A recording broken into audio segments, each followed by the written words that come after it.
Olá pessoal, aqui é o Caio Calado. Eu queria dar as boas-vindas para vocês ao Há 18 Meses. Hoje, eu e a Duda, a gente está bem animado aqui para trazer uma conversa incrível para vocês sobre um assunto muito quente, que é a interseção entre experiência do cliente, CX, experiência do colaborador, ou Employee Experience, e inteligência artificial. Nesse episódio, a gente tem a honra de conversar com a Isabelle Gonçalves, uma profissional com mais de 10 anos de experiência em comunicação, serviços, e que nos últimos 7 anos tem se destacado na área de tecnologia. Ela é uma palestrante, educadora, consultora e líder de grupos multidisciplinares, com um histórico impressionante para orientar empresas na transformação digital de seus processos de atendimento e vendas. E além disso, a Isabelle também é professora na renomada escola Conquer, que fez vários cursos aí gratuitos durante a pandemia e tem vários conteúdos bacanas, e também especialista no grupo Saiba Lá. Duda, a gente tá ficando muito importante, né, com essa nossa convidada do episódio hoje, hein? Como é que você chega? Eu tô adorando, cada dia um convidado mais interessante pra gente, Caio. Eu chego bem, tô ótimo, tô um pouco cansada, então já peço desculpa se eu não for a pessoa mais ativa hoje, mas estou aqui, tô bem, tô feliz, tô super animada para esse papo. Isabelle, bem-vinda. Como é que você chega? Eu chego bem animada, gente. Esse convite com essa dupla maravilhosa aqui, conversar sobre futuro de tecnologia e ainda mais com X de experiência. Feliz demais, obrigada pelo espaço. E eu que estou me sentindo super chique aqui com vocês, gente. Nossa, agradecida. Pô, eu tava pensando aqui, vai ser difícil pra mim ficar falando Isabelle, Isabelle, Isabelle. Tá íntimos aqui também, eu vou chamar de Isa, tudo bem? Com toda certeza, gente. Falou Isa, Isa qualquer coisa. Até Isabel eu atendo, gente. Porque é isso, a experiência é você atender e a gente trocar. Isa de fato, eu acho que é mais. Eu considero até mais meu nome que Isabel, muito sério, né? É muito sério. Não, a gente também se conhece já há mais tempo, eu fico, sei lá, acho muito formal. Bem, gente, antes de a gente começar, eu quero convidar vocês a deixarem um like de vocês nesse episódio e também seguir o Há 18 Meses, seja no YouTube, no Spotify ou até mesmo no LinkedIn. Lá a gente tá chegando aí, né, na reta final dessa temporada e a gente vai começar a publicar alguns recortes e outros conteúdos bem bacanas para vocês. Então, segue a gente aí em alguma dessas redes e vamos lá para o nosso primeiro tópico, né? A gente vai começar hoje falando um pouco sobre Customer Experience, ou experiência do cliente, né? O que é e como é que evoluiu nos últimos anos. Isa, para a gente começar, né? Será que você poderia ajudar a gente a definir um pouco o que é CX ou Customer Experience? Como é que esse conceito vem evoluindo nos últimos anos?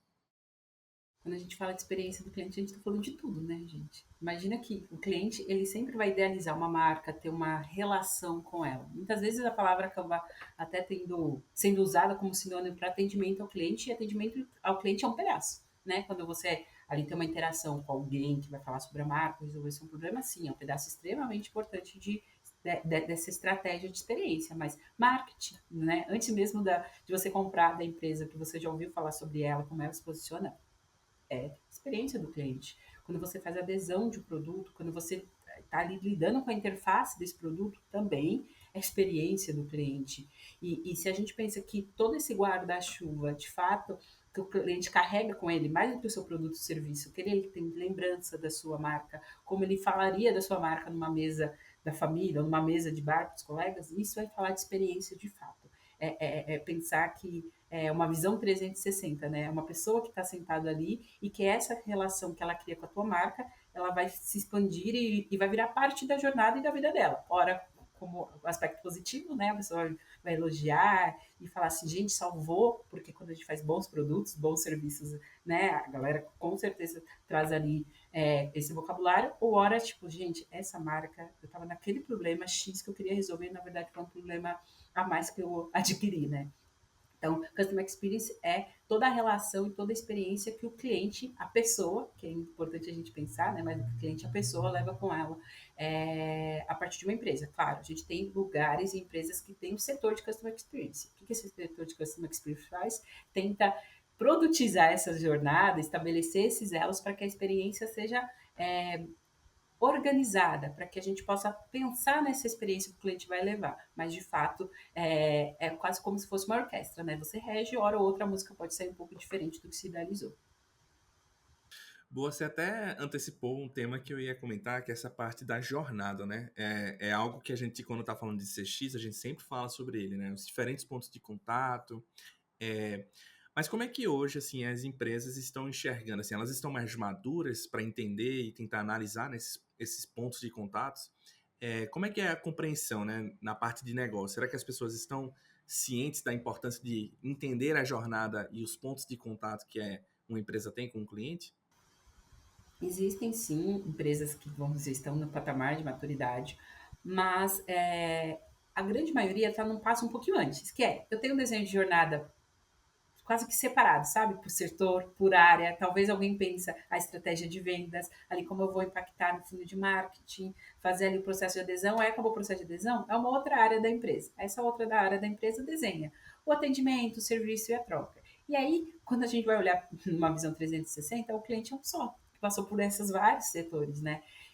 Quem já não ligou num lugar e falou assim, peraí que eu tenho que te transferir? Ou foi falar sobre um problema e falou, peraí, não é comigo, deixa eu achar a pessoa para, né, uma outra pessoa para resolver. A gente está falando de jornada do cliente aí. Como a gente estabelece uma jornada onde o cliente entenda que ele está falando com a marca, independente de onde ele está, né? Tem uma, falando em tecnologia e inovação, né? Quando a gente olha para lá para o hype do Gartner, ele fala sobre o hub, né? Onde você tem a conexão e o cliente tem uma única interface que interage com a empresa, independente do que ela precisa, independente do que ali o cliente precisa naquele momento. Então ele pode comprar, ele pode falar sobre atendimento, ele pode ver novos produtos, tudo numa mesma interface, tudo no mesmo lugar, com a mesmo tipo de relacionamento. Claro que lá no back-end, por trás, pode ter trocas de agentes, por exemplo, para conversar, pode ser times diferentes, mas para o cliente é uma percepção única. Então, vamos dizer que né, a gente está a passos pequenos transformando. Empresas talvez de média maturidade, olhando para jornadas a cada área, cada ponto ou cada momento, e empresas que são conhecidas como com boas experiências de fato, talvez com essa visão 360 um pouquinho mais preparados, na ideia do super app ou em outras estruturas. Enquanto você falava, me veio exatamente o Super App na cabeça, Isa, que eu fiquei pensando que é como fosse de fato um único ponto de contato pro cliente, né, pro seu cliente, com a sua marca. E tem muito a ideia de omnichannel, né? A gente vê muito essa evolução do omnichannel para um contato, vou até pensando na Blip mesmo, né? O contato inteligente, que se propõe a ser esse ponto único de contato do cliente com a marca, e o Super App talvez seja um ponto além, né? Porque aí é tudo mesmo, desde o início até o final. Eu fiquei pensando, será que o pré-vendas também entra nesse sentido? Entendo que é parte da jornada, né? Mas como que você coloca uma experiência de pré-venda dentro de um super app, dentro de um único ponto de contato? Tem como, assim? Você tem algum um case que você pensa, assim, de como fazer isso? Fiquei pensando. Parece difícil, assim, né? Complicado para a empresa. Tem já o primeiro impacto, né? Que é você fazer a pessoa fazer seu download sem ser cliente já é um ponto de fricção, né? Quantas receitas de bolos temos assim para fazer a galera baixar o app, que é a primeira, acho que é o primeiro grande desafio se você quer amarrar tudo isso numa interface proprietária, né? Que é o app. Talvez se você for usar um app terceiro, como o WhatsApp, já está lá, a pessoa vai te acessar e talvez aí o seu entrave vai não ser bloqueado, mas pelo menos você já tem ali o contato. Sim, eu já vi experiências, às vezes o cliente, por exemplo, eu vim para um banco, um super app, deixa eu baixar aqui. Né? Até a estratégia ali de, por exemplo, você ainda não é o cliente, pode parecer simples, gente, mas tem um botão que você, né, se você tem uma visão 360, você fala, se você não é um cliente, peraí, a jornada inicia por aqui. Você começa dentro da própria interface, olha que usabilidade interessante, né? A pessoa já baixou o teu app, falar para ela ir para outro lugar, fazer outra coisa, ou falar sobre isso, né? Sobre ser seu cliente em outro canal, você já estaria ali uma fricção, e a pessoa fala assim, mas peraí, essa marca não vai se relacionar comigo quando eu quero, onde eu quero, principalmente no próprio canal. E a gente fala de um mini channel, a gente fala da estratégia conectada, online, offline, gente. E aí é conversa de velho, assim. Porque imagina essa geração nova, que assim, tudo bem, eu acho que aqui a maioria, nós três, talvez não somos já nativos digitais. Mas, gente, assim, meus sobrinhos, eu falo por experiência, né? A gente tem aqui o campo de pesquisa familiar, vamos dizer assim, meu sobrinho, meu filho. Para eles é tudo uma coisa só, gente, online, offline. Meu sobrinho adora tirar foto com a gente e a TV com os personagens atrás, porque para ele é tudo a mesma coisa. Então, né, essa nova geração que está vindo, não existe diferenciação de canal, não existe diferenciação de online e offline. Então, pensar uma estratégia onde ele quer falar, como ele quer falar, o momento que ele quer falar, é algo extremamente urgente, já não é mais nem inovador, porque daqui a pouco, essa nova geração que nasceu em 2000 já está com 23, gente. Então, imagina, já estudar esses jovens. E é tudo, faz parte da jornada, né? Tipo, tem um momento antes, tem um momento durante, tem um momento depois. Tem os ciclos, né? Que a gente tenta fazer com que o cliente fique sempre ali, não apenas inicie, mas ele volte e fique ali dentro da mesma empresa, conversando com a gente, né? Tendo a fidelidade de falar bem ou estar presente no dia a dia da marca. Ou a marca está no dia a dia da pessoa, né? Isa, eu queria perguntar ainda sobre o CX. Quais são os benefícios que a empresa tem, né, ao entender ou adotar mais os conceitos, né, as boas práticas de CX no seu negócio? Você já deu a primeira dica, né? Muitas empresas ainda pensam a estratégia de venda como se fosse sempre um funil, né? Deixa eu pegar novos clientes, captar aqui, né? Ele vai ser ali impactado pela estratégia de marketing, vai ter ali sua dor atendida e reverter. E aí eles esquecem que, na verdade, se esse baldinho tiver furado, né, você vai sempre colocando e as pessoas saindo. E ao contrário, gente, deveria ser, na verdade, quase com uma borboleta, né? Entra aqui, passa por esse funil de vendas e aí depois começa a entender o valor do produto, a necessidade, e aí sabe o que ele faz? Ele volta e compra mais de você, ou indica para que as pessoas voltem. Então, acho que esse é o primeiro item, assim. Quando a gente fala de customer experience, a gente está falando de grana na mesa. Às vezes as pessoas pensam em custos, a experiência é cara. Não, você está falando em continuar vendendo para o mesmo cliente, que é uma estratégia bem mais barata de captação, você ter evangelizadores da sua marca que eles vão conseguir alcançar e dar uma garantia, um selo muito maior que qualquer outro lugar, né? Então, primeiro item, CX vende, CX traz dinheiro, CX faz com que a sua máquina continue rodando, porque no final todas as empresas querem continuar vendendo, né, gente?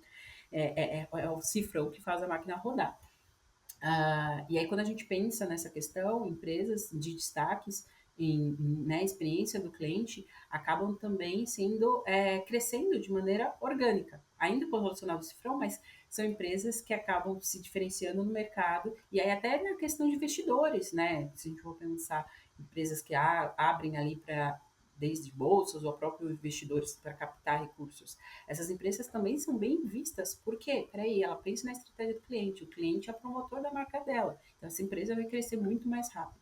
E aí, numa outra ponta, e aí ainda só falando do lado da empresa, né? A gente também tem menos custos com suporte. A gente tem um produto mais eficiente, onde o cliente vai conseguir trocar e se autosservir, ou se for um serviço ali de consultoria, ele vai com certeza ter uma troca mais eficiente. Quando a gente olha para o lado do consumidor, hoje é muito difícil você ter um único produto na prateleira para te atender, seja lá qual for o segmento ou serviço. Né? Um e-commerce você pode comprar um tênis em 30 lojas diferentes, provavelmente com o mesmo preço. O que vai diferenciar que a pessoa vai escolher comprar um tênis na sua loja? Ou que ele vai optar em estar no seu banco, até essas relações, né? A gente pensava sempre antes banco como algo assim, quase que um casamento. Não, hoje, para você abrir uma conta em qualquer instituição financeira, é tudo muito rápido. Então, o que vai fazer com que o seu cliente permaneça e não troque você? Customer Experience. E aí isso é para a empresa, mas também para ele. Ele vai falar assim, peraí, qual é a relação de troca que eu tenho com essa empresa e o que ela está me trazendo de valor? Falando nova geração, né, que foi o tópico que a gente trouxe anterior, é essa geração mais do que nunca, tá? A gente que nasceu de final dos anos 90 para 2000 para cá, é até uma geração menos romântica. Ela fala assim, peraí, eu quero sim empresas que têm ética, empresas que geram valor para a sociedade, eu não quero estar correlacionado com uma empresa que tem ali algo negativo, né, correlacionado à marca dela, mas eu também quero ter boas experiências, eu também quero estar aqui porque faz sentido para mim, né, uma relação de ganha-ganha. Quando a gente fala de CX, eu vou comentar aqui, mas não é comercial nem nada. Tem uma marca de aluguel de carros aqui no Brasil que toda vez que eu penso em CX eu vejo ela como um bom exemplo, assim. Tem coisas boas, né? Mas também tem coisas ruins. Mas quando tem coisas boas é bom a gente sempre levantar, né? Tipo, falar sobre. A Localiza, por exemplo. Eu vejo ela como uma das grandes empresas, assim, referências em CX. E é bem interessante trazendo ela como exemplo, né? Vê que interessante. Você vai alugar um carro na Localiza, você vai fazer o check-in, sua jornada de compra, mas na verdade é uma assinatura de um aluguel. Você tem lá, você escolhe grupos de carros, cada grupo tem categorias, né, de tamanho, de tipo de tração, quantidade de lugares dentro do carro. Tem também de marcha, sem marcha. Mas uma vez que você entra em um desses pontos, aí começa a ter uns afunilar mais a jornada. E aí começa a ter coisas que parece que não tem nada a ver com o negócio, mas ao mesmo tempo tem tudo a ver. Exemplo, cadeirinha de criança para alugar. Hoje a gente está falando muito sobre ESG, né, de questões de taxas de emissão de carbono, etc. Tem agora uma oferta, um upselling, né, para você pagar R$ 2 a mais pelo seu aluguel. Então, assim, entender a jornada do cliente permite à empresa não apenas a reter mais o cliente, mas também a vender melhor, né? Que é o que você acabou de falar. Tem outras empresas que vêm assim na sua cabeça de bons exemplos de CX? Eu não quero colocar também você na parede assim, mas se você quiser só comentar talvez o segmento, se quiser falar a marca também, fica à vontade. Mas é muito interessante esse conceito, né? De você ter o cliente no centro e mapear a jornada a partir do ponto de vista dele, né? E aí você consegue ter essas sacadas, tipo, a pessoa está viajando, deve estar com criança, tem carrinho da criança, tem o seguro, tem gente que é preocupado com emissão de carbono e vai meio que criando ali uma oferta bem centrada no cliente, né? Será que você tem outros exemplos? O mais bacana pensa no cliente localiza, né? Não vai ser preço, com certeza não é preço que ele vai olhar em primeiro lugar, é todas essas questões, né?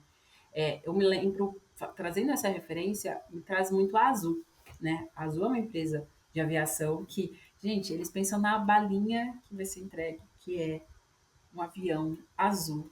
E aí, quando você tem a experiência dentro da Azul, não sei quantas pessoas que estão ouvindo viajaram pela Azul, né? E sempre é a mais barata. De novo, a gente não está falando de preço, né? Mas a gente está falando de experiência. Eles deixam que você pegue no cesto o que você quer e perguntam se você quer mais que uma bala, mais que um biscoito, mais que um item salgado que tem por lá. Parece bobagem, né? E aí a gente está aqui falando de tecnologia, gente, mas imagina uma empresa de aviação, né? A quanta tecnologia tem por trás. Mas essa experiência para o cliente de ter todos essas rotinas, né? Porque não é pensado, não é espontâneo, pegue você. Não, é pensado ali uma estrutura, item nessa jornada. Eu vejo que faz um grande diferencial para quem está do outro lado, também para quem está servindo, né? Porque não vira aquela rotina robótica. Para mim, a Azul acaba sendo uma referência em um segmento muito específico. Quando a gente fala em Customer Experience, um dos segmentos que mais se descolam, tá? Entre a expectativa do cliente versus o que as empresas entregam é a aviação. Até por isso eu fiz questão de citar a Azul. Porque imagina que normalmente, claro, tem gente que faz uma rotina a trabalho, mas aí você está cansado. Então imagina você ir para o aeroporto lidar com estresse. Ou se você está viajando, é um momento muito bacana para você, para sua família. Então você quer que todas as entregas gerem valor. Então é uma jornada muito delicada a ser tratada e que eu acho que a Azul vem fazendo um trabalho com excelência. Faz sentido para vocês que já viajaram com a Azul, gente? Ou em comparação, se tiver história ruim também conta, porque como você falou, não tô recebendo nada por isso, cara. Ou a Azul, também não tô recebendo nada por isso, é a minha favorita. Inclusive, eu já pensei várias vezes em escrever textos sobre, assim, que é de longe a minha favorita, assim. Em vários aspectos. Eu gosto muito também. Eu não ia entregar, não, mas já que estamos entregando, né? Eu já tive experiências com as duas, né? Sou detratora de uma e sou promotora de outra pela experiência que eu tive. Assim, tive uma experiência muito ruim com a Localiza. Foi muito ruim numa viagem, enfim. E mais com a Azul, sempre que possível, eu gosto de viajar pela Azul. Não é de longe, não é o mais barato, com certeza. Mas a gente paga a mais pela experiência e eu acho que é isso que é interessante, assim. Ter essas diversas ofertas, né? E que o consumidor tenha o poder de escolha de escolher se ele vai prezar pelo preço, se ele vai prezar pela experiência, se ele vai prezar pela qualidade. A gente tem essas ofertas. Eu tô essa semana, né? Eu tô em São Paulo com meu marido. Eu tava hoje conversando com ele como que o nível de serviço aqui em São Paulo, em bares e restaurantes, a gente gosta muito de conhecer, é muito superior ao de Belo Horizonte. E Belo Horizonte não é uma cidade pequena, é uma grande cidade brasileira. Mas aqui as coisas são muito mais profissionais. E eu imagino que é porque a concorrência também, tipo, se você não entrega um serviço massa, seu negócio está fadado a talvez não ir muito bem. Porque as pessoas estão ficando cada vez mais exigentes, né? E eu um dos tópicos que a gente conversou foi a digitalização, a globalização, a tecnologia, ela permite que a gente tenha acesso, nem que seja que a gente saiba e conheça as coisas que existem fora aqui do nosso mundo, né? E isso acaba criando uma expectativa na gente mesmo de saber que existe um serviço desse nível lá, ou que existe um produto assim ali, e que talvez eu possa ter acesso a isso se eu tiver afim, se eu quiser pagar por ele, enfim. E como que isso influencia no CX, né, no Customer Experience? Isa, como que essa digitalização, esse acesso a esse tanto de coisa que a gente descobre que tem, né? No Brasil, às vezes, a febre do Starbucks, quando não tinha no Brasil, todo mundo ficava idealizando, a experiência Starbucks é incrível.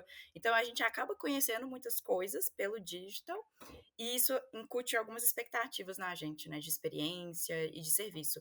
Como que a transformação digital tem mudado essas expectativas do cliente e como que isso tem afetado o CX? Você já pensou sobre isso? Já sim, e tem um mercado que é exemplo disso, né? Quando a gente fala de e-commerce, gente, imagina que você não concorre mais para comprar, assim, vamos trazer o exemplo que eu falei lá atrás do tênis. Antes você saía, tinha que experimentar o tênis, o comércio local normalmente iam 3, 4 lojas, dependendo da cidade. Hoje você, né, parte da população, principalmente pós-pandemia, encontrou no e-commerce o mercado para tudo isso. E aí agora você, quando você tem uma loja de tênis, quando você tem uma loja de artigos de festa, pode parecer bobagem, mas né, é um momento especial, teu preço não é mais só a moeda de troca, porque o preço, deixa eu dar uma olhada no Mercado Livre, como que tá, né? Por exemplo, falando desse segundo item. Ou Magazine Luiza, que também é uma referência nesse aspecto. A Amazon, quando chegou no Brasil, teve toda essa concorrência. Ah, a Magazine vai morrer porque a Amazon está chegando. São discussões muito afloradas, né, quando a gente fala de globalização. É uma empresa americana, qual o impacto dela numa empresa nascida lá, em Franca, que cresceu, se tornou referência nesse segmento que também é moderno, de e-commerce, lidando com tudo isso.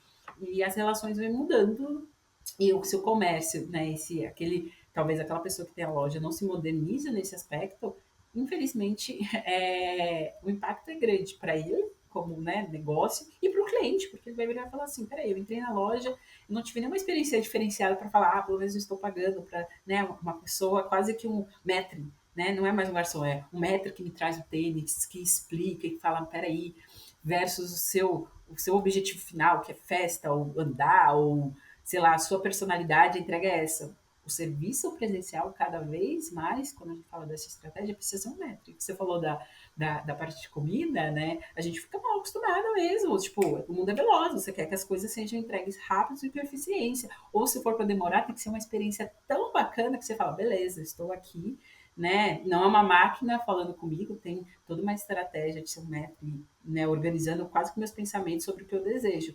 E aí eu não tô falando de vinho, gente. Não tô falando de um resort. Não tô falando nada disso. Porque aí as expectativas já são parte do negócio, né? É assim, é o mínimo aí para mais. Eu tô falando, sim, do tênis, do artigo de festa, do sorvete, do hambúrguer. Eu tenho uma experiência muito parecida, Duda, com... Eu morei em BH nos últimos anos, né? Uma questão de hambúrguer. A primeira semana que eu fui para BH, tava com todos os meus chefes na mesa e tal, e a gente foi almoçar e eu cheguei numa hamburgueria em BH e falaram assim: ah, tá bom, fiz todos os pedidos, o hambúrguer sai daqui 55 minutos. Eu fiz essa cara, Kai, e eu procurei alguém na mesa fazendo essa cara, mas todo mundo seguiu normal.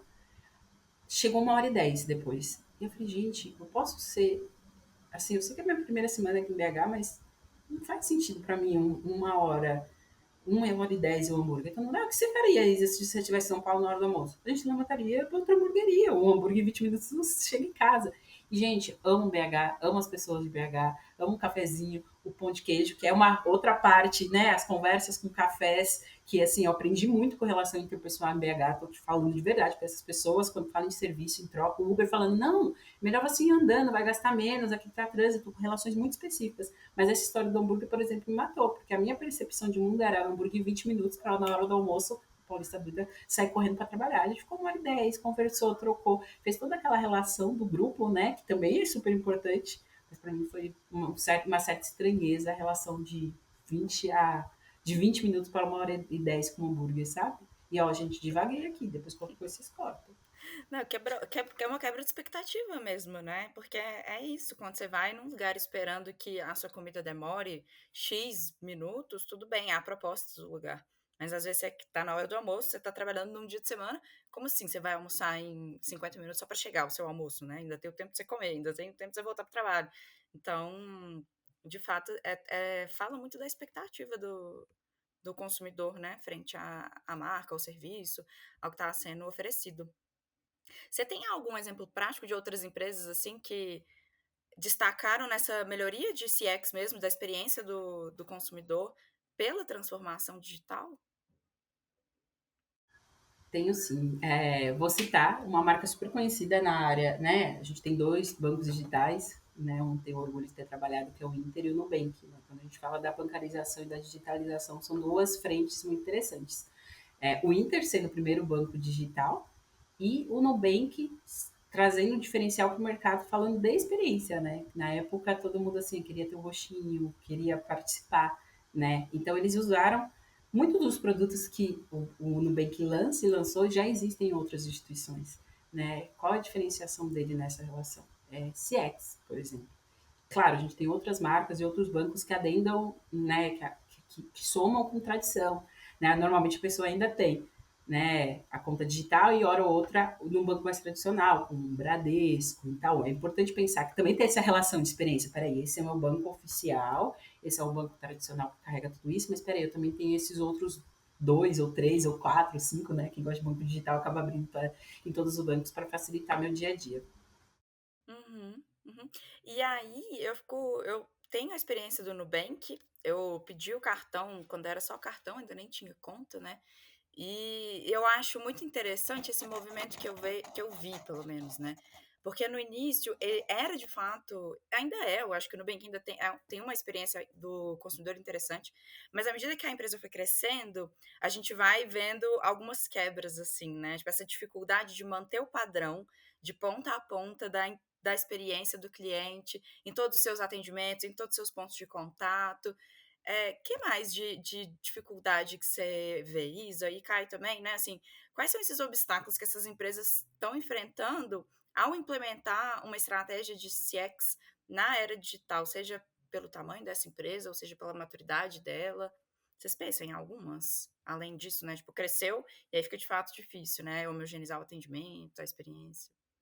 Crescer dói, né, gente? A gente já ouve isso desde criança, mas é a realidade para as empresas. Assim, crescimento exponencial, quando a gente fala de produto, de serviço, experiência, é um desafio técnico, né, no sentido de se manter no ar e conseguir fazer as entregas, e também de entrega, de pensar a experiência e amarrar todos esses pontos. Então, quando você tem um número restrito de clientes, é uma startup, você está lidando com um contexto. Quando você amplia as suas fronteiras, você está falando de novos perfis, você está falando de números de acessos e pessoas reclamando ao mesmo tempo de demandas que talvez aquele atendimento personalizado não é tão possível.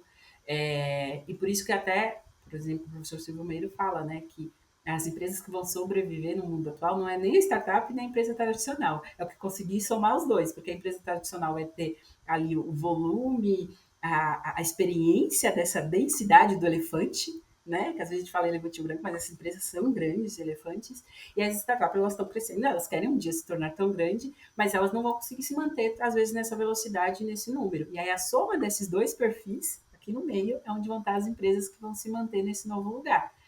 E é bacana a gente pensar nisso, porque, de fato, quando a gente fala de experiência, já, né, tem um estudo, esse não estava atualizado, mas, se não estou enganado, 401 bilhões que a empresa, que o ecossistema brasileiro perde por trazer experiências negativas para o cliente. Então, aquele cliente que deixa de comprar, ou aquele cliente que adia uma decisão de compra por todas essas relações, né? Então, optei por ter um banco digital porque ele vai ser mais moderno, vai ser mais rápido, mais simples. Mas peraí, agora eles começaram a enfrentar as mesmas coisas que a empresa tradicional. E a empresa tradicional me traz outros elementos. E aí, de novo, talvez quem reinventou o círculo e toda a novidade vai ter que aprender com essas empresas tradicionais antigas que estão se modernizando, não está lá sentado em desses clientes, não, peraí, deixa eu me digitalizar, deixa eu trazer novidade. E aí, porque já entenderam que é o meio do caminho que faz parte desse negócio. E quando fala empresas especificamente dentro dessas questões, eu estou tentando aqui lembrar algumas referências. eu estava vindo muitos pensamentos em relação à pandemia, talvez negócios que não estavam digitalizados, por exemplo, sabe? Ou empresas que estão perdendo volume por conta da digitalização. Streaming, gente, cinema na pandemia. Imagina as salas vazias, o seu negócio era vender filme, mas também pipoca, né? Todas as necessidades, e aí as pessoas, até que não gostavam, começou a se habituar com o streaming. Como você faz para que essas pessoas voltem às salas de cinema?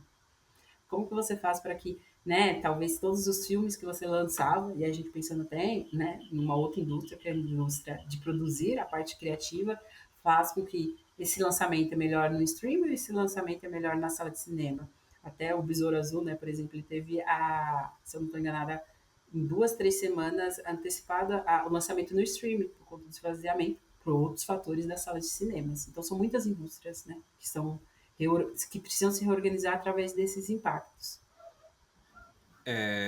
Eu achei que você ia comentar um pouquinho da jornada, que foi um tema que a gente falou de entrada, mas eu queria relatar um pouco assim um problema, né? Que é como é que a gente sustenta, né, a questão do CX hoje no dia a dia. Acho que um dos maiores problemas que a gente tem é sobre quebras de jornada, assim. O cliente está com a necessidade, está com a expectativa, e essa necessidade, essa expectativa não é atendida, não por culpa do cliente, ou às vezes nem por culpa da interface em si, é mais por conta da relação que a gente tem com a pessoa do outro lado. E aí ela tá perdida, você tem que repetir a informação de novo, às vezes você pergunta e a pessoa não responde, não sabe o que responder.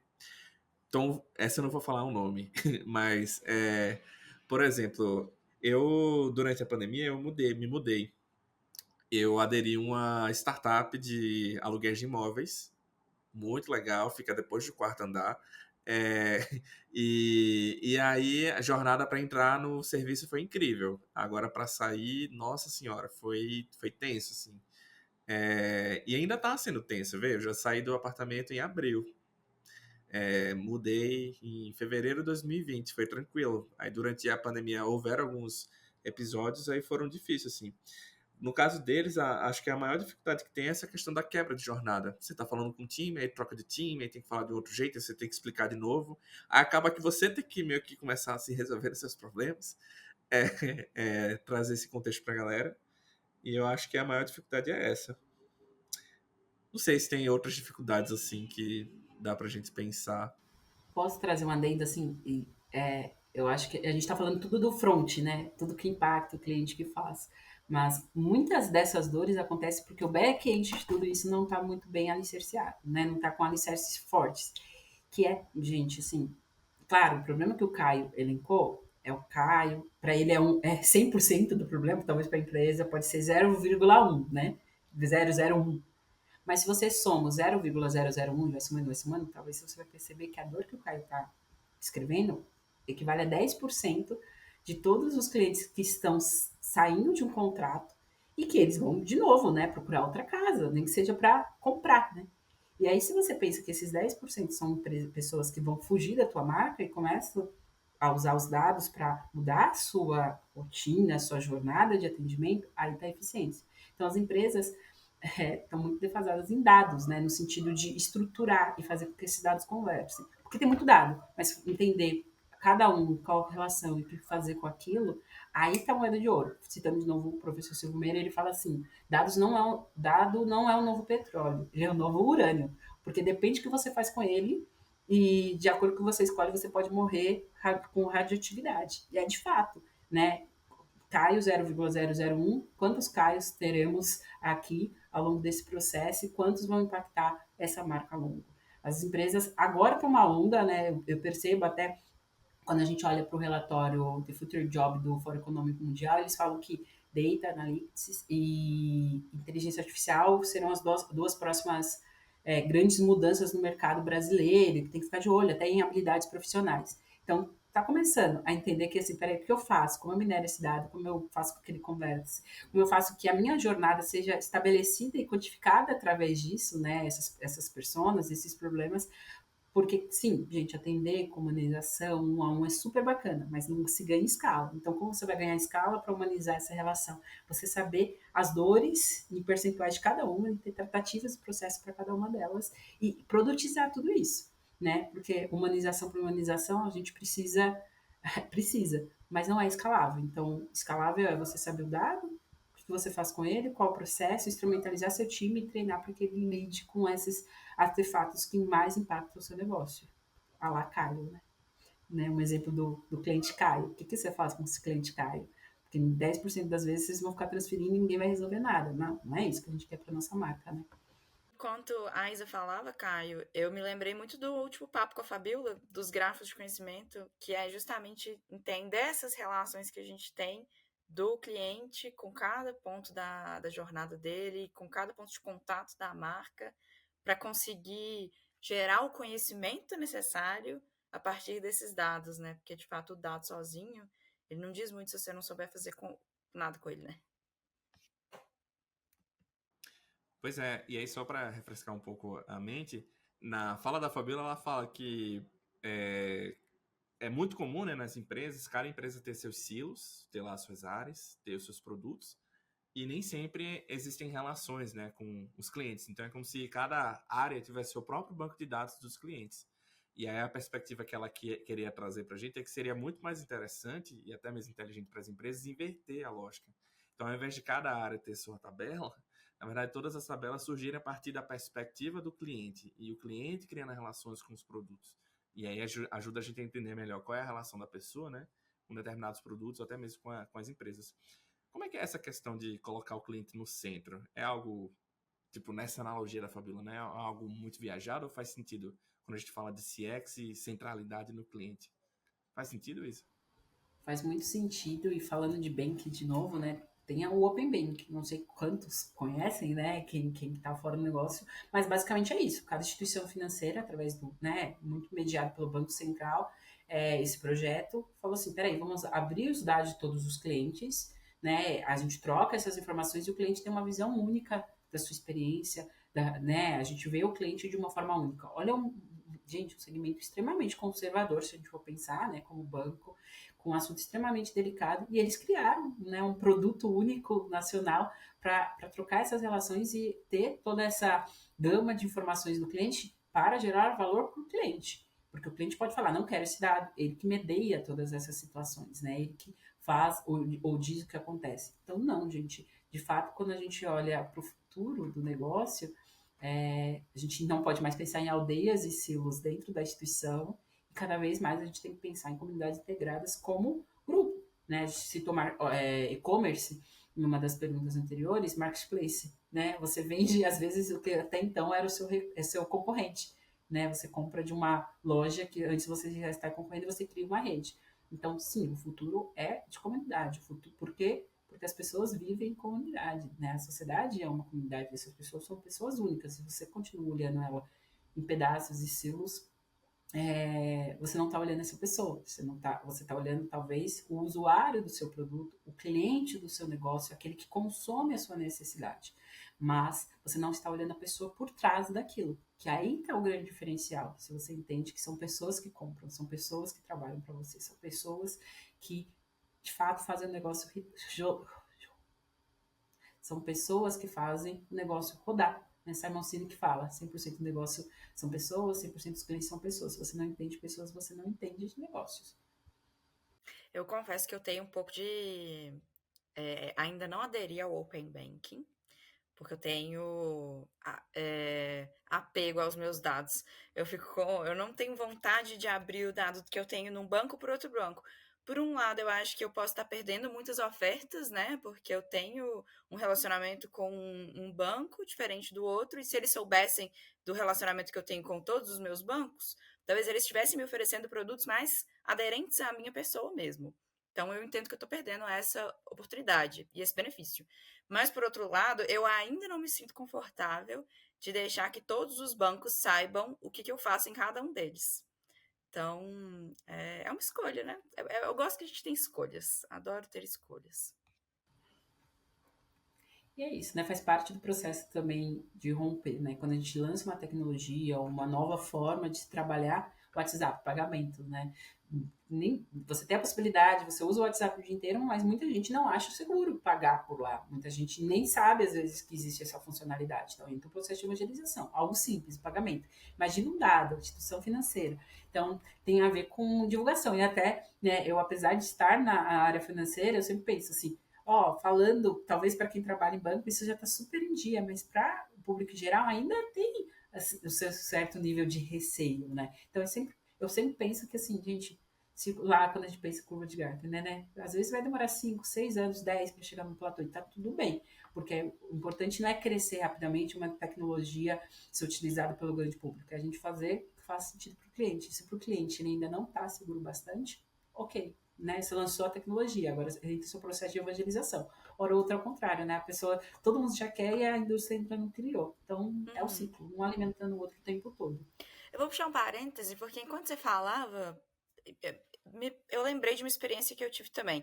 Porque nem é sempre toda empresa e todo negócio que quer ser exponencial e escalável. Às vezes a proposta é ser mais intimista mesmo. Eu tenho um restaurante que eu gosto muito, eu fui uma vez, mas eu me apaixonei, lá em Petrópolis, chama Angá.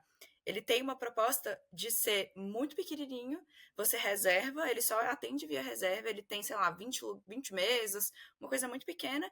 É um dia, ele reserva a sua mesa, você vai lá, tem a sua experiência, o menu degustação, eles te atendem, você fica de frente para a cozinha, você conversa com a chefe, você, sabe, tem toda uma experiência legal, que não seria possível se fosse uma super rede, uma coisa exponencial, se você quisesse crescer e expandir para todo mundo. E a proposta do negócio é essa, é olhar para a pessoa individualizada, sem precisar de muita tecnologia por trás, né? Então, o meu ponto de contato com o restaurante é esse, talvez é o Instagram e mais um WhatsApp. E é isso, eu não preciso ter muitas ligações ali, um grafo muito gigante, né? Para entender a relação do meu cliente com o meu produto, com o meu serviço.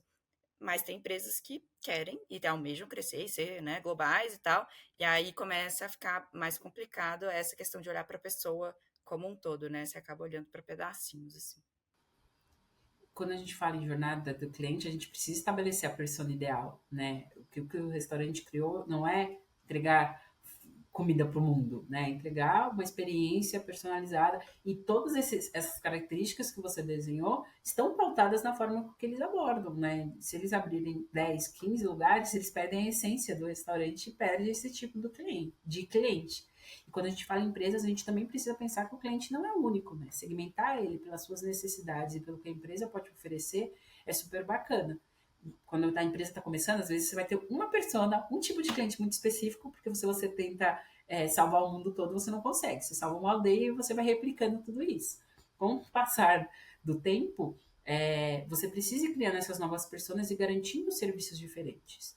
Né? Então, você tem um cliente estilo, né, tipo A, que as características dele talvez vão ser, né, personalização, ele vai pagar por isso, ele vai aguardar a data por isso. Você tem um cliente B, né, talvez ali ele não vai gastar ou não vai ter um tempo médio para esperar. E um cliente C que tá tudo bem ser massificado, porque ele quer receber a comida dele em casa. Isso serve para o setor bancário. Tem um cliente premium, né? Tem um cliente ali médio e um cliente da base, que tá tudo bem, ele quer serviços do dia a dia. E aí você entender a persona do seu cliente, e de novo, né, para cada momento, talvez são não personas diferentes, mas talvez quantidade de pessoas diferentes, quanto mais assertivo você for, mais você vai entregar valor. Falando um exemplo aleatório, não tem nada a ver com tecnologia, mas sei lá, Gucci. Eles começaram a aumentar o preço das roupas e das bolsas, porque eles acharam que não estava perdendo a característica de ser exclusivo. Muitas pessoas estavam conseguindo alcançar aqueles produtos. Eles não mudaram nada, eles só aumentaram o preço para parecer continuar a marca com esse adendo da exclusividade. Olha que jogada, peraí, eu tô crescendo, eu tô ganhando público, eu tô ganhando dinheiro do jeito que esperava, mas tô perdendo uma característica da minha marca, que é a exclusividade. Então, peraí, a ponto que eu vou atacar não é lançar novos produtos, não ganhar o mundo. Deixa eu lá fazer que a audiência seja restrita para continuar mantendo esse valor da marca. Gente, eu não estou falando que está certo ou errado, é só uma estratégia que eles conhecem bem a persona deles, senão eles iam perder a característica para quem eles queriam e querem continuar vendendo, sabe? Falando de persona, você pode ser várias personas diferentes, né? Então, não é eu, Duda, não sou a mesma persona eterna pro Nubank, pro Inter ou para qualquer serviço que eu consumo, uma empresa que me presta alguma coisa, né? Em cada momento da minha vida eu posso tomar o papel de uma persona diferente, me relacionando com o mesmo negócio, com o mesmo serviço, né? É interessante também essa perspectiva, a gente muda muito. Às vezes eu quero comprar na Gucci para minha mãe, às vezes eu quero comprar na Gucci para mim, eu vou né, não sei se faz sentido a Gucci, mas enfim, é isso. Eu tô entrando em contato com as empresas em momentos diferentes da minha vida, e nesses momentos diferentes eu posso ser uma persona diferente para aquela empresa, mesmo sendo eu mesma sempre, né? Exatamente. Eu vou dar um exemplo pessoal, gente. Tornei mãe tem 1 ano e quase 6 meses. Para mim, hotel e viagem virou outra vida, outra coisa, assim, a relação é totalmente outra, né? Porque tem uma criança, porque as necessidades dela são específicas, o serviço que entrega, sei lá, ao inclusive. Não, a Isabela gostava de conhecer a cidade, a Isabela gostava de andar. Agora eu penso assim, gente, uma criança, como eu vou arranjar comida para ela num lugar, numa cidade diferente? Peraí, eu tenho que estar num lugar que garante as alimentações dela durante todo o dia. Né? A locomoção numa cidade que eu não conheço. Eu nunca, gente, sendo bem sincera, All Inclusive não estava na minha lista. Hoje, aí tem gente que pode até falar assim, nossa, Isabela é All Inclusive, né?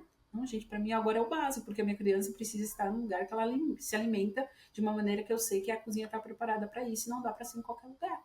Olha que específico, né? Um negócio que antes eu nem olhava, eu não gerava valor para Isabela e Andarilha, mas que agora é essencial para garantir a segurança do meu filho. Sabe uma coisa que me veio pensando agora com toda essa nossa conversa?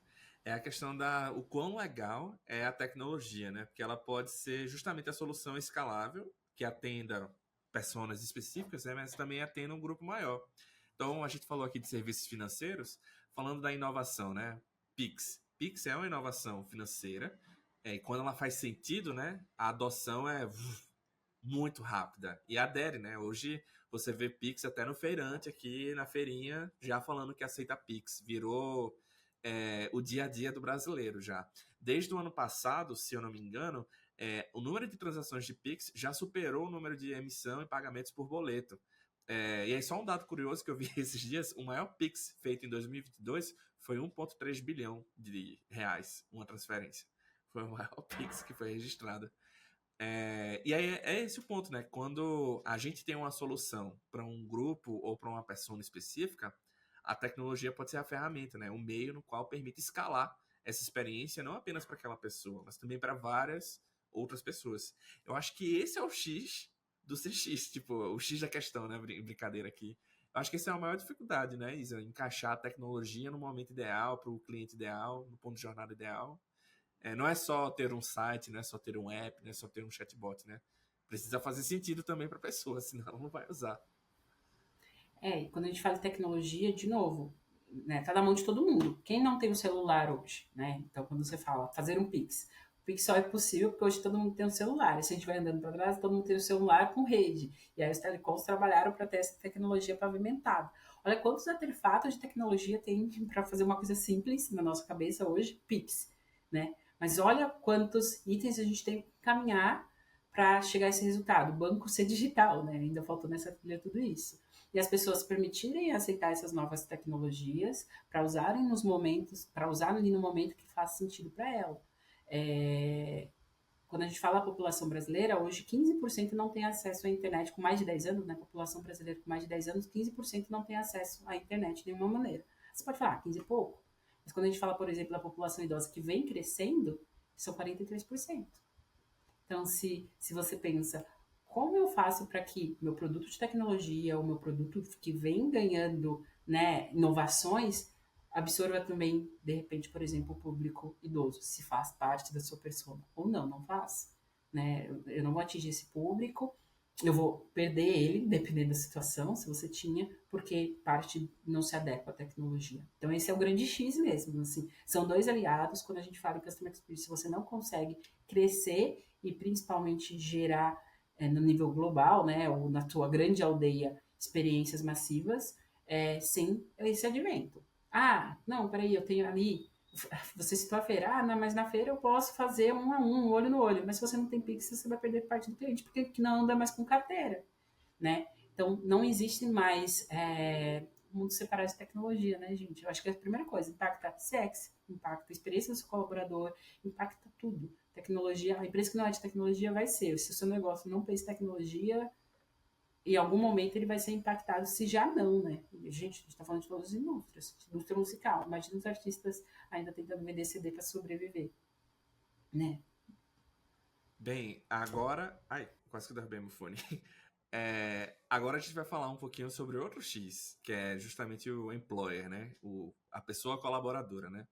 A gente já falou muito na perspectiva do cliente, mas o cliente é só uma parte do negócio, né? Sem as pessoas colaboradoras, o negócio também não existe. E aí eu queria explorar um pouquinho sobre esse conceito, EX, né? O EX. Será que você podia ajudar a gente a definir um pouco o Employee Experience ou a experiência da pessoa colaboradora? O que é que isso representa para as empresas? Assim como o cliente vai carregar alguma experiência sobre a sua marca, mesmo que ele nunca tenha comprado a sua marca através do que ele ouviu, os colaboradores também. Só que diferente, talvez, do cliente, que pode ser uma relação, né, um pouco mais distante, aquele colaborador, aquela pessoa que está na sua empresa, ela tem reforços diários, positivos ou negativos em relação à tua marca. Então você ganha mais uma criticidade aí, né? Porque não vai ser talvez um e-mail marketing, um outdoor, uma propaganda que vai mudar. O dia a dia, a rotina e retroalimentar a sua marca nessa correlação. E, né, talvez, eu estou falando uma obviedade, mas o óbvio precisa ser dito, são essas pessoas que vão fazer o seu resultado de experiência chegar ao seu cliente. Se elas não estão conectadas aos seus valores, se elas não estão conectadas, né, essas pessoas colaboradoras não estão conectadas ao que você quer, essa mudança de mundo, isso não vai chegar ao seu cliente, porque elas não vão comunicar isso para frente, né? Então, quando a gente fala de experiência do colaborador, a gente está falando da cola entre a empresa e o cliente, né? É isso que está aqui no meio. É a experiência que ela tem, é o que ela também vai passar para frente. Um colaborador infeliz, a não ser que ele seja muito bom ator, ele não vai ser né? Existe essa outra camada, pode ser, mas ele não vai atender muito bem o cliente, ele não vai fazer daquilo um propósito, ele não vai inovar na tua empresa. Gente feliz inova, gente feliz dá lucro. E de novo, porque né, a Isabela, tá com a comunicação, tá, a Isabela vem aqui falar de coisas para todo mundo fazer feliz, eu tenho que ganhar dinheiro. Gente feliz dá lucro. Real, porque essas pessoas vão ser mais eficientes, essas pessoas vão ter o senso de dono e pertencimento. Então, pequenas coisas do dia a dia, elas vão cuidar com zelo, elas vão ter estratégias de inovações que você nunca conseguiria chegar nem com uma consultoria. Tem uma história muito bacana que eu ouvi de uma empresa que gastava muito com energia elétrica. E eles abriram, por exemplo, um concurso para que os colaboradores oferecessem ideia de como economizar com energia elétrica, porque isso era ruim para a empresa, mas também era ruim para o ambiente. E aí, como era uma indústria tal, tinha muito maquinário, uma das ideias do colaborador, de um dos colaboradores foi lavar mais as janelas, porque entra mais luz natural e a gente não precisa acender.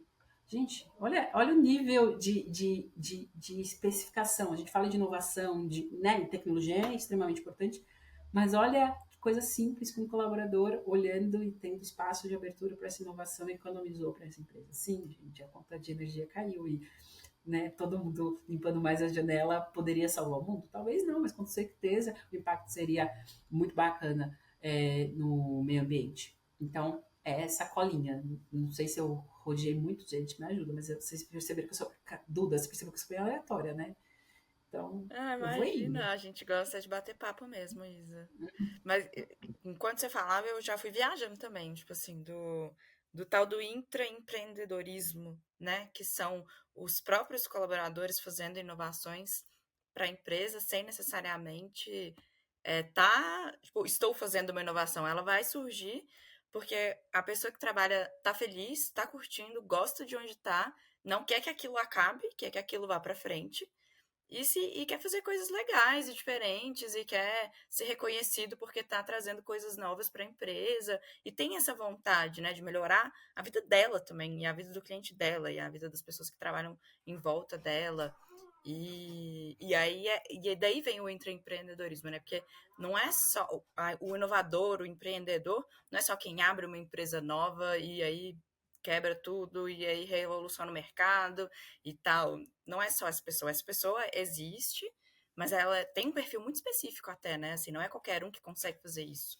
Mas, em contrapartida, o intraempreendedor, o funcionário que está trazendo inovação para dentro da própria empresa, exercitando as habilidades dele, colocando outras pessoas em contato, né, ampliando sua rede e tal, ele também é, de alguma forma, um empreendedor, ele está fazendo inovação dentro da própria empresa e é tão valoroso quanto abrir um negócio novo, né? Porque ele pode, eventualmente, surgir um negócio novo a partir do que ele está trazendo de inovação para a própria empresa. E aí, um novo modelo de negócio, outra linha de receita, e aí o ciclo virtuoso, né? Ô, Duda, sua fala lembrou um pouco o papo que a gente teve com o Rico Malvar, né? Sobre a questão de criar incentivos e apoiar, não é uma parte assim de inovação, mas ter uma frente dedicada, né? Tá olhando essas coisas, experimentando coisas novas e trazendo novas inovações, né? O empreendedorismo pode ser também um fruto da pesquisa, ou algo que é feito de forma intencional, né, dentro das empresas. Isa, eu queria que talvez a gente explorar um pouquinho. Você falou que deu uma devagada, mas eu acho que foi super dentro do tema. Eu queria perguntar se a gente poderia explorar um pouco mais alguns elementos que ajudem, né, as empresas a promover uma boa experiência da pessoa colaboradora. Será que tem ações ou elementos, né, que essas empresas podem tentar se preocupar ou até mesmo desenvolver dentro dos ambientes delas? Assim como a gente pensa a jornada do cliente, a gente tenta produtizar, estabelecer e processualizar para a gente garantir que a experiência que a gente quer que ele leve esteja ali mapeada, acho que esse é uma primeira entrega extremamente interessante, né? Quando a gente fala experiência do colaborador, ele tem primeiro ali a parte de brand, né? O que ele já ouviu, ou se aquela marca é empregadora, tudo que carrega. Então, antes dele entrar na empresa, você cuida, né? Você cuida como possíveis colaboradores, ou possíveis funcionários, possíveis pessoas ouvem e captam ou chegam à sua marca para trabalhar. Tipo, aqui já tem muito a ser feito. Imagina ainda na etapa de jornada, né? Se contém a jornada do cliente e a jornada do colaborador. Ali a etapa de recrutamento e seleção. Você é cuidadoso bastante para dar feedbacks ou deixar claro que o feedback não vai acontecer, né?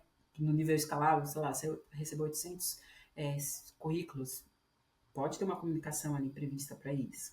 Depois você tem a etapa de onboard, que tem a ver com treinamento, mas também tem a ver com essa pessoa se sentir parte, né? Você contratou a pessoa, pronto, acabou a etapa do RH, aí passa. O time, o líder está preparado e pensando em como fazer com que essa pessoa se adeque, né, ao seu serviço, ao seu negócio. E aí eu estou falando sim de habilidades comportamentais e troca de time, mas eu também estou falando de tecnologia, gente. Né? Será que ele já trabalhou com um produto parecido com o seu? Será que ele sabe, uma pessoa acabou de sair de estágio, como acessa as ferramentas, né, para solicitar apoio de pé, né? É o gira que você abre, peraí, todo esse caminho tecnológico, a gente tem um manual de onboard extremamente importante, unir todos esses itens que vieram para facilitar e ganhar escala em empresas maiores, mas também facilitar a comunicação. Depois que você passa por essa etapa de treinamento, qualificação, aí vamos dizer que tem a maior etapa dessa história, que é a rotina do dia a dia. Você cuida de rituais para que as pessoas entendam o que está acontecendo na sua empresa, que as tecnologias que vão sendo avançadas, que a gente fala de empresa como produto, né? Tem ali uma apresentação de release para todo mundo da empresa que trabalha em prol daquele negócio, para fazer perguntas óbvias. Talvez a pessoa lá que trabalha com, vamos lá, gente, uma área muito distante, com RH, ele não vai nem olhar para o teu produto, porque ele vai olhar para a pessoa que contrata o produto, mas ele sabe que saiu uma nova funcionalidade ou você está usando um novo código. Ele vai falar, ele pode ter um espaço parlamentar e falar assim: esse é o tipo de coisa que a gente precisa falar para novos colaboradores, isso vai chamar a atenção se a gente colocar na etapa de recrutamento, ou fecha um pouco o nosso funil, porque vai ter que ter a habilidade de codar em outro, né, uma outra linguagem. E o último, né, que infelizmente com essas questões do layoff vem mostrando que nem toda a jornada está muito bem desenhada, que são os desligamentos. Como você pensa em desligar? Então, gente, é uma ferramenta simples, parece bobagem, mas desenhar a jornada, você começa a ver tantos itens, tantas possibilidades, que você fala assim, meu Deus, peraí, deixa eu pensar sobre isso, mas que aconteça de forma natural. E aí trazendo de novo a história de dados. Aí você desenha, mas você não quantifica os gaps, você não quantifica os entraves. Aí você desenhou e esse não vai para nada. Então, né, pesquisas de clima, o NPS, né, o interno, você ter, por exemplo, quantificado, quando a gente fala de experiência, a gente também está falando de diversidade. Então, quantas pessoas com marcadores diferentes eu tenho na minha empresa? Eu sei codificar qual é a faixa etária, que não, por exemplo, 40 a mais. Eu tenho pessoas, ou a gente tem talvez uma cultura com um certo nível de etarismo delicado. Mulheres, né? Etnias diferentes, grupos como indígenas, negros, orientação sexual. Existem tantos marcadores. Se você imagina quando começa a quantificar, peraí, eu percebo que sim, a gente tem diversidade, mas na base eu vou olhando que ao longo do processo para chegar a nível X executivo, eu quase não tenho um marcador social como, por exemplo, cor. Então você quantificou e você fala, sim, somos diversos, mas precisamos trabalhar a jornada do colaborador para que ele consiga escalar aqui na empresa, que ele não fique, né, estacionado, pensar em atitudes como essa. Então, a mesma ferramenta, parece que a Isabel está repetindo, mas, gente, muitas coisas se igualam. A jornada do cliente e a jornada do colaborador. Use a mesma ferramenta. Quantificar essas coisas, porque senão você tem uma essência humana que é muito abstrata e você não consegue projetar ou antecipar necessidades, sabe? E até relacionar, né, o seu empregador, o seu colaborador com o seu usuário, né, o seu cliente. Eu fiquei pensando, assim, essas ferramentas conseguiram até relacionar um ao outro. E aí, já que a gente está falando de ferramenta, Isa, como é que a IA entra nessa história, assim? A gente fala de IA em CX e UX já? Já estamos pensando disso como uma ferramenta que pode ajudar? Sim, assim, e até eu já pude subir projetos há 5 anos atrás, por exemplo, em bots voltados para o colaborador. Então, imagina um call center gigantesco onde você tem que procurar aquelas facs, e aí a cliente está na linha, às vezes gritando com você, e aí tinha um bot anjo, um nome bacana. O bot anjo, você fazia a pergunta que o cliente fez para você pro bot anjo, aí o bot anjo te direcionava quais eram os procedimentos do passo a passo. Por quê, gente? Pode parecer simples, mas essas pessoas, elas têm que consultar, elas não vão ter todos os processos na cabeça, elas não vão saber tudo que acontece em cada lugar. Então, a consulta de informação facilitar para que ela tenha uma resposta rápida, de que seja assim, ó, cliente, eu vou precisar fazer A, B e C, eu preciso que você espere na linha durante 5 minutos, já volto. Fazer isso em 2 segundos traz uma relevância muito maior do que o cliente que já esperou 5 minutos para ele achar o conteúdo, para ele ler que ele precisa esperar 5.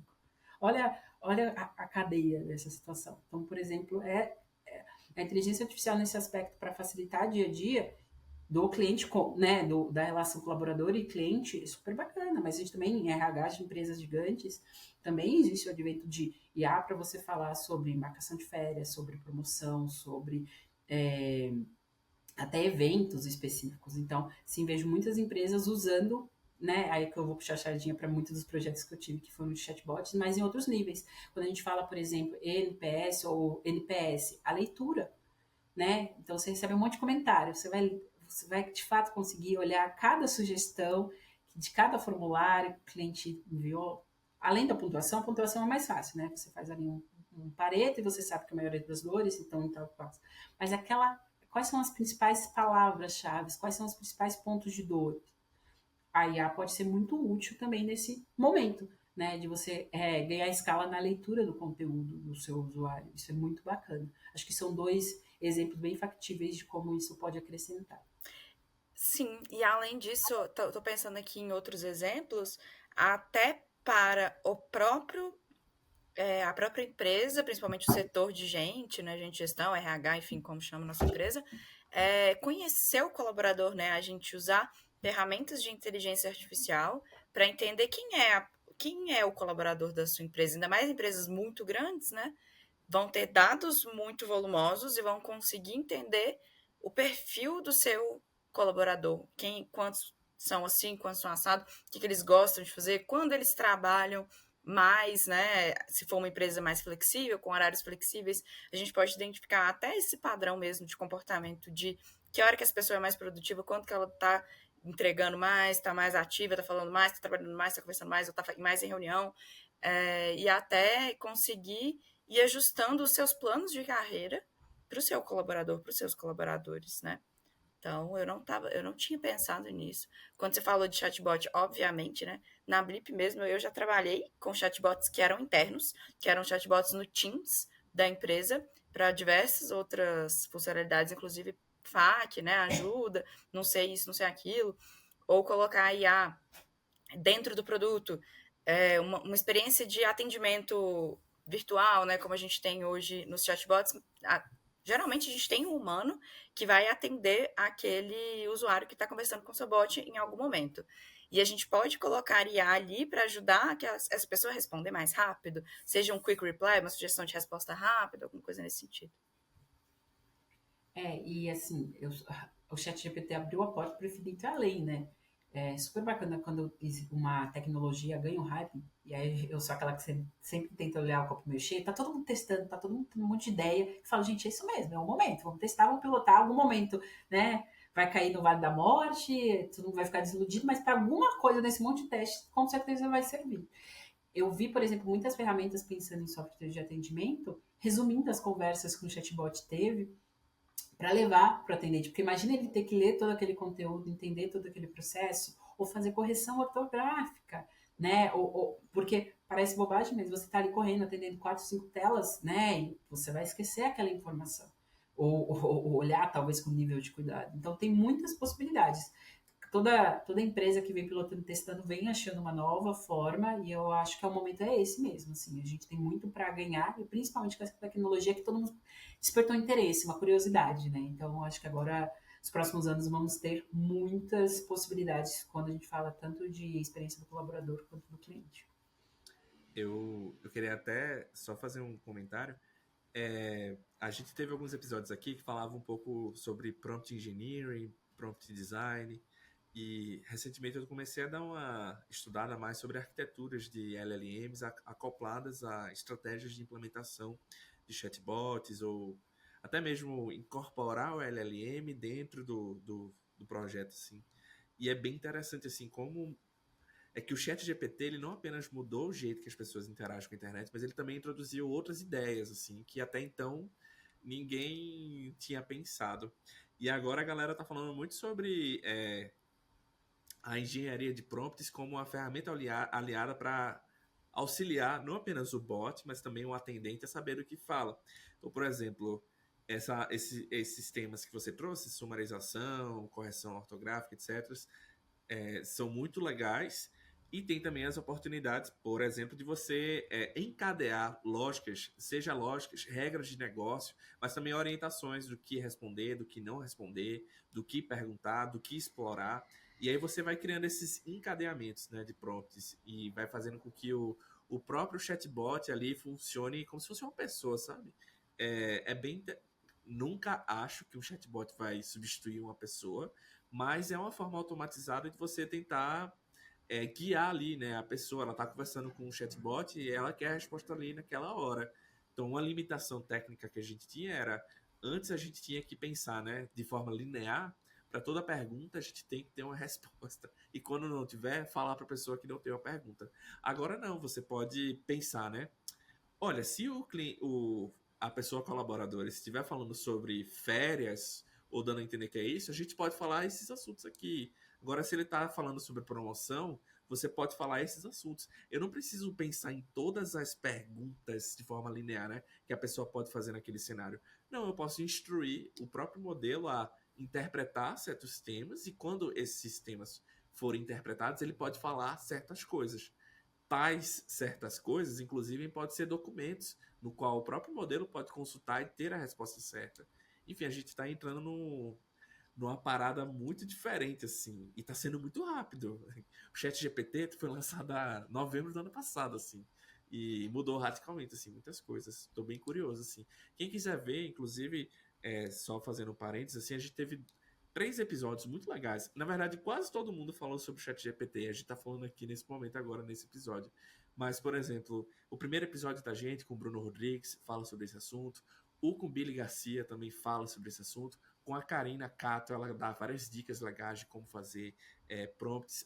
O Rico Malvar, que apesar de ele falar muito sobre sistemas digitais, sistemas de multimídias e sistemas digitais, também falamos um pouco sobre esse tema. A Fabiola, não vou nem comentar, que ela ali trouxe o cérebro já e o caminho das pedras. Então, assim, dá uma conferida aí depois. E pegando um gancho, né, a gente estava falando de experiência do colaborador, às vezes a gente pensa, máquinas vão derrubar os trabalhos, né? Ou você já citou que eles vão criar também novos, mas é muito importante pensar que a inteligência artificial também melhora a experiência do colaborador quando ele tira aquela história do humano robotizado, né, gente? as pessoas querem atuar de forma inteligente como pessoas, né? Então, hora ou outra que é passível de produtização, de escala, e que não é um humano inteligente ali executando, tirar dessa pessoa faz com que ela tenha espaço para crescer e desenvolver a sua habilidade humana. Então, já pude ver isso em operações, por exemplo, onde que bom que tem um chatbot para resolver os problemas simples, que é Ctrl+C, Ctrl+V e FAQ. E a própria operação retroalimentava para os casos simples, né? Os casos que eram quase que um humano robotizado ali tratando, ficasse lá. Eles queriam realmente ser a parte inteligente, que faziam mudar, que era que tinha que trazer ali toda a parte de empatia e necessidade do cliente para outro nível. Então, a inteligência artificial também abre porta. A inteligência artificial também abre portas para que as pessoas sejam mais pessoas, né? E menos humanos robotizados. É muito importante a gente pensar essa correlação. Porque a gente olha muito para o âmbito da tecnologia, e claro, gente, sem a tecnologia isso não conseguiria resultado, mas o impacto que ela traz também é muito bacana nessa visão, né? Rapidez para o cliente, porque às vezes ele não quer falar com alguém, ele quer ter o problema dele resolvido. E um estalar de dedos e a inteligência artificial. O cliente quer ter o problema resolvido de forma rápida e a inteligência faz isso para ele. A pessoa do outro lado não quer ficar repetindo como se fosse um robô todas essas necessidades. Né? Tem até uma brincadeira. Você conseguiria diferenciar no telefone quando você sai de um robô humanizado para um humano robotizado? Não, né? Vamos começar a distanciar essa relação e cada um ficar com quem entrega valor, de fato. Adorei essa visão, Isa, porque a gente vê muito o pessoal falando o contrário, né? Tipo, quanto mais a gente evolui na IA, menos humano a gente fica e mais parecido com a máquina. Mas não, assim, eu também sou a pessoa do copo meio cheio, eu gostei muito dessa visão de a gente estar abrindo portas para a gente exercitar a nossa humanidade de outras formas. E eu vejo a IA também como uma possibilidade muito legal de um feedback rápido para o colaborador. A gente tem oportunidades dentro do sistema de atendimento, de o atendente finalizou o atendimento, ele já recebe um feedback do atendimento dele, falando os pontos bons, os pontos ruins, se aquele cliente saiu satisfeito, se aquele cliente estava nervoso, saiu com problema resolvido ou não. Então, isso é muito rico, né, para quem está trabalhando, e ele tem um feedback muito rápido do que ele acabou de fazer no trabalho dele. Super, super legal, muito interessante. E já que a gente está falando de tempo, eu vou. Antes, na verdade, vocês já sabem, a gente vai ter um recado. Para quem viu o episódio da Fabiola, para quem não viu, fica aí que vocês vão descobrir. Ô Caio, eu tenho uma notícia sensacional para compartilhar com vocês. Você lembra que eu te falei que eu tô fazendo aquele curso da PM3? É daquela escola que tem um método incrível de aprender, trocar e aplicar na prática? É essa aí? Exatamente, essa mesmo. E aí, a notícia que eu quero compartilhar é que no dia 25, segunda-feira, a PM3 vai liberar totalmente grátis, gratuito, 0800, o acesso ao curso de Métricas de Negócios Digitais. É uma semana inteirinha para você se aprofundar, aprender e ainda tem certificado, tá bom? Uai, é uma oportunidade muito boa, hein? Para quem não conhece, né, a PM3 não é apenas uma plataforma de cursos, né? É uma experiência de aprendizado única, focada em habilidades práticas que são essenciais no mundo de hoje. Exatamente, e não é só isso não também. A PM3 tem um catálogo super legal, cheio de curso voltado para profissionais que querem se destacar em empresas de tecnologia ou em transformação digital. Eu estou falando de cursos sobre análise de dados, lançamento de produtos digitais e por aí vai. Pô, aqui no Há 18 Meses a gente sempre tenta trazer, né, esses lances de inovação, transformação digital, tecnologias emergentes, mas sempre bom lembrar, né, que é importante se manter atualizado nesse mundo, né, especialmente numa área que está mudando o tempo inteiro, as coisas estão muito rápido, né, especialmente na área de tecnologia e negócios digitais. E com o curso de métricas de negócios digitais gratuito, não tem desculpa agora para você não dar o seu primeiro passo, se aprofundar nesse tema. Exatamente. Então, se você quer levar a barra da sua carreira, dominar as métricas essenciais dos negócios digitais e dos produtos, porque se você pensa em produto, você está pensando em negócio, não pode perder essa chance. Clica no link aqui na descrição, escaneia o QR Code que está aqui na tela e garante o seu lugar nessa super jornada, né? Pelo amor de Deus. É isso aí, pessoal. A oportunidade vai ficar aberta para vocês até domingo, é um tempo limitado. Então, venha aprender mais com a gente, com toda a comunidade da PM3 e vamos aí moldar, né, o futuro do mundo digital. A gente está chegando agora na reta final do episódio. Vamos conversar sobre há 18 meses e daqui 18 meses. E aí eu vou perguntar para Isabelle, olhando primeiro para o passado, Isa, em relação a CX, EX e IA. Há 18 meses atrás, como que a Isa enxergava a interseção da IA, do CX e do EX? Você já pensava nisso? Por trabalhar especificamente, né, pensando em como automatizar o atendimento, sim. Eu lembro que eu estava muito focado num projeto sobre voice bot, né, e o voz é interessante, né, porque é algo que vem aparecendo como uma tendência há alguns anos, né, mas existe aqui, né, todo um processo que eu acho que a gente ainda não passou da curva, assim, de trazer toda a eficiência e todas as possibilidades. E aí o mais bacana nesse momento que eu estava olhando muito para essa tecnologia, principalmente pelo projeto ao qual eu estava ali atacando, o ciclo se repetindo, né? Então, mas espera aí, voz, o que vai acontecer com as pessoas que atendem? E aí pensa a experiência do colaborador de não, calma aí, né? A sua experiência vai ser melhor, porque você vai ficar com a parte inteligente, né? De inteligência do negócio.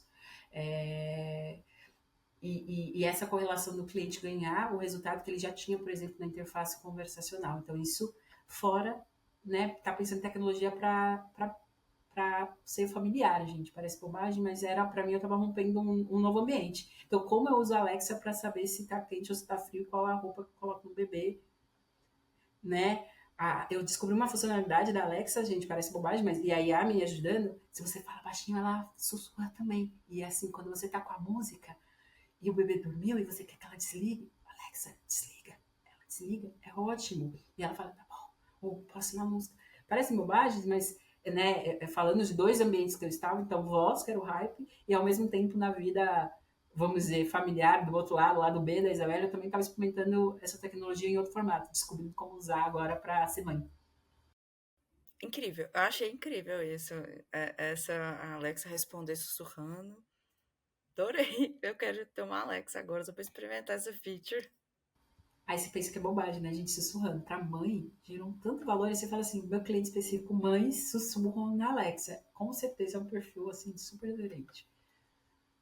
Pô, eu queria só fazer um parênteses. Meu irmão, hoje, esse final de semana, a gente tá gravando no dia 7 de setembro. Meu irmão tá dormindo aqui em casa. E aí ontem eu passei por essa situação. Eu tenho 3 Alexas espalhadas em casa. E aí ele tava no ambiente e se eu fosse falar com ela, ele ia acordar. Aí eu fui no banheiro e sussurrei assim na porta. Alexa, apaga a luz. Aí ela apagou a luz da casa. Aí ela só, tá bom. E é isso. É legal. Tem um lance da casa conectada também, né? Que, tipo, eu tô na cozinha, dou comando aqui pra sala. E funciona. E é bem legal isso. Então, há 18 Duda vai meses, ter que pegar o voz. Alexa agora, hein? A gente já sabe que presente dá pra Duda, hein, Caio? Pois é, eu confesso, gente, que eu sempre fui, não é nem detratora, mas eu sempre fui anti-Alexa, anti-Echo Dot, anti esses gadgets de voz. Eu ainda acho estranho, sabe? Ainda não me acostumei. Mas eu tô achando cada vez mais interessante a perspectiva. Mas no futuro, eu acho que a gente vai ter, sim, todo mundo um assistente pessoal na sua casa vai ser toda conectada, aquelas coisas. Nossa, gente, me veio uma lembrança de quando eu era muito criança, agora, tipo, 5 anos, que eu não sei se. Nossa, eu vou devagar, se precisar cortar, corta. Eu não sei se vocês já brincaram disso. Era tipo. Eu tinha muitos primos, né? Aí você falava, você escolhia alguma coisa.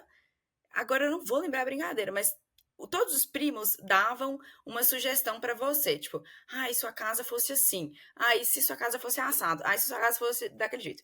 E aí você escolhia a que mais te interessava, alguma coisa assim, a brincadeira. E aí eu sempre dava a ideia, tipo, não, você vai ter uma casa toda automatizada, e você vai só falar, e vai aparecer, a luz vai ligar, e vai vir a comida. E pra mim era, tipo, uau. Mas eu acho que a gente tá chegando lá. A Duda de 5 anos vai ficar muito feliz um dia, eu espero. E aí, vamos olhar para o futuro, né? A gente olhou para a Isa do passado. Como é que a Isa do futuro, na verdade, assim, o que você acha que a Isa do futuro, daqui 18 meses, vai encontrar? O que está por vir nesse campo de IA, CX? Quais são as tendências que você está mais ligada, assim? Eu acredito que a gente ainda vai estar numa curva muito parecida da experimentação, da troca e dos testes, só que agora com um pouco mais de corpo, um pouco mais de tônus. Por quê? Agora, quando todo mundo fala, tirando o chatbot, né, que já está ali mais especificado, hoje ainda tem muitas coisas que as pessoas estão tateando, né? Muitos dos projetos, por exemplo, a partir do ChatGPT. Como uma tecnologia tão abrangente, com tantas possibilidades, eu acredito que a gente vai estar um pouquinho mais maduro, mas ainda com muitas possibilidades. Acredito também que o público cada vez mais vai se habituar com essa questão, né? Então, hoje a gente vem a passos pequenos, né? Ganhando, de fato, que as pessoas entendam que automações, né, assistentes pessoais, assistentes virtuais, chatbot das empresas geram eficiência. Então, eu acredito que essa ainda vai continuar pingando, sabe? Tem um dado da Gartner que fala que em 2027, 25% das interações de todas as empresas terão com o autosserviço como o principal canal. Porque hoje, gente, tem autosserviço em todo lugar, as pessoas lidam com isso, mas elas não veem como o principal. Ninguém acorda querendo falar com o bot de uma empresa, sabe? Vou procurar o bot. Ela encontra o bot no telefone, ela encontra o bot no chat.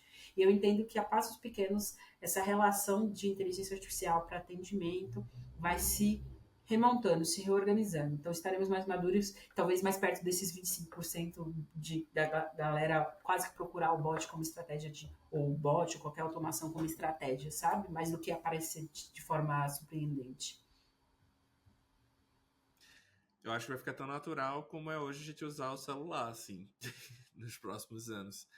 Agora a questão é, será que vai ser o celular? Ou vai ser só falar e aí vai me autenticar? Não sei, esse é um futuro. Acho que o celular ainda vai estar aí por vários anos, mas com certeza a gente vai ver outras coisas aí surgindo que vão talvez engolir o celular. Enfim, vamos ver. Bem, Isa, a gente conversou sobre muita coisa. A gente poderia até cobrar ads desse episódio, que a gente falou de muitas marcas, assim, muitos relatos bem legais. Mas tá chegando aqui ao fim do episódio, mas a gente ainda tem algumas coisas a comentar. Primeiro de tudo, muito obrigado, Isa, por compartilhar aqui com a gente seu conhecimento sobre CX, UX, IA, o tempo, né? Que a gente falou de tempo também. E para quem está ouvindo a gente até aqui, também fica aí muito obrigado por estar acompanhando a gente. Inclusive, antes da gente encerrar, né, fica aí o convite para você deixar o seu like, seguir a gente no LinkedIn, no YouTube, no Spotify. Fica à vontade. Isa, antes da gente finalizar, será que você tem alguma mensagem, alguma mensagem final, alguma ideia, né, que você gostaria de ter comentado e a gente não tocou nessa ideia? Você tem algum recado, alguma coisa assim que você gostaria de falar antes da gente encerrar? Eu acho que tem um item, talvez para acolher, né? A gente está falando de experiência do colaborador. Eu sou uma jornalista de formação. Depois fiz MBA em negócios do futuro, mas a minha formação é minha essência de jornalista, né? E eu demorei um certo tempo a me sentir à vontade, nem digo que sou 100% a falar em ambiente de tecnologia, né? Que é o grande, né, inovação e tecnologia, que é o grande core aqui do podcast. A gente precisa entender que a partir do momento que quanto mais a tecnologia avança, mais o campo dela também avança, né? Profissionais diferentes, falando de prismas diferentes, sobre temas que talvez não seja o código, não seja ali DNA 100% de tecnologia, mas é isso que move o negócio, né? Aqui, por exemplo, a experiência do cliente é que faz uma empresa de tecnologia ou qualquer tecnologia que seja oferecida se mover. A experiência do colaborador. Então, se a gente entender como pessoas, né, talvez de fora desse mercado, ou quem está já dentro do mercado de tecnologia e pensando nessas inovações, o campo é muito maior, que a gente precisa dessas disciplinas e dessas pessoas estranhas com outras formações, eu acho que é muito bacana, né? O futuro inovador tem a ver com a gente trazer diversidade, diversidade sim, dos marcadores sociais, mas também diversidade acadêmica, diversidade de conhecimento. Então, agradeço aqui o espaço, Caio e Duda, né, como profissional que trabalha em tecnologia, mas, né, de uma ótica diferente, também poder falar num espaço como esse. Obrigada. A gente que agradece, Isa. Eu adorei o papo, adorei tudo, assim, foi muito legal. Adorei te conhecer. Acho que a gente tem super coisas em comum, foi bem legal. E obrigado por compartilhar mesmo. Se a galera quiser te encontrar no LinkedIn, ficar por dentro do que você está trabalhando, seu canal de contato é lá? Isso, no LinkedIn é Isabelle Gonçalves Luzia, acho que é a forma mais fácil de pesquisar ali na barra, depois também posso deixar o link aqui para vocês. E no Instagram vou falar em português, gente, h2h.transformation em inglês, tá? Que é a minha marca de consultoria e mentoria para também, né, quando a galera quer conversar de maneira mais profissional sobre esse universo. Muito bom, muito bom. Muito obrigada, Isa. Acho que a gente vai ficando por aqui então. Esperamos que vocês tenham gostado do papo, tenham aproveitado. E até a próxima. Valeu demais.